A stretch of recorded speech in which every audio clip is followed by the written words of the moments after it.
أعوذ بالله من الشيطان الرجيم بسم الله الرحمن الرحيم كيف يهدي الله قوما كفروا بعد إيمانهم وشهدوا أن الرسول حق وجاءهم البينات والله لا يهدي القوم الظالمين۔ اللہ ان لوگوں کو کیوں کر ہدایت فرمائے گا جو ایمان لانے کے بعد کافر ہو گئے، حالانکہ وہ اس امر کی گواہی دے چکے تھے کہ یہ رسول سچا ہے اور ان کے پاس واضح نشانیاں بھی آ چکی تھیں، اور اللہ ظالم قوم کو ہدایت نہیں فرماتا۔ أولئك جزاؤهم أن عليهم لعنة الله والملائكة والناس أجمعين۔ ایسے لوگوں کی سزا یہ ہے کہ ان پر اللہ کی اور فرشتوں کی اور تمام انسانوں کی لعنت پڑتی رہے۔ خالدین فیہا لا یخفف عنہم العذاب ولا هم ینظرون۔ وہ اس پھٹکار میں ہمیشہ رہیں گے اور ان سے اس عذاب میں کمی نہیں کی جائے گی اور نہ انہیں مہلت دی جائے گی۔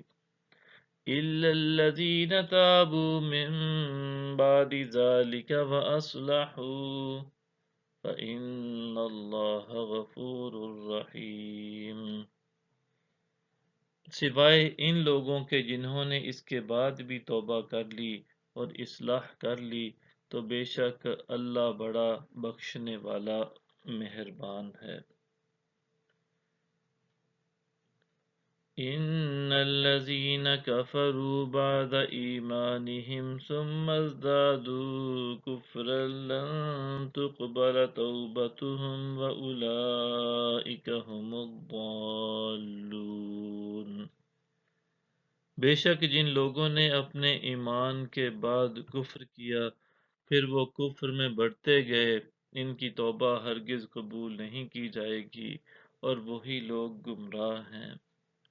ان الذين كفروا وماتوا وهم كفار فلن يقبل من احدهم ملء الارض ذهبا ولو افتدى به أولئك لهم عذاب أليم وما لهم من ناصرين۔ بے شک جو لوگ کافر ہوئے اور حالت کفر میں ہی مر گئے، سو ان میں سے کوئی شخص اگر زمین بھر سونا بھی معاوضہ میں دینا چاہے تو اس سے ہرگز قبول نہیں کیا جائے گا۔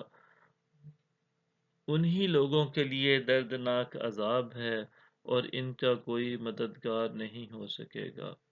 صدق اللہ العظیم۔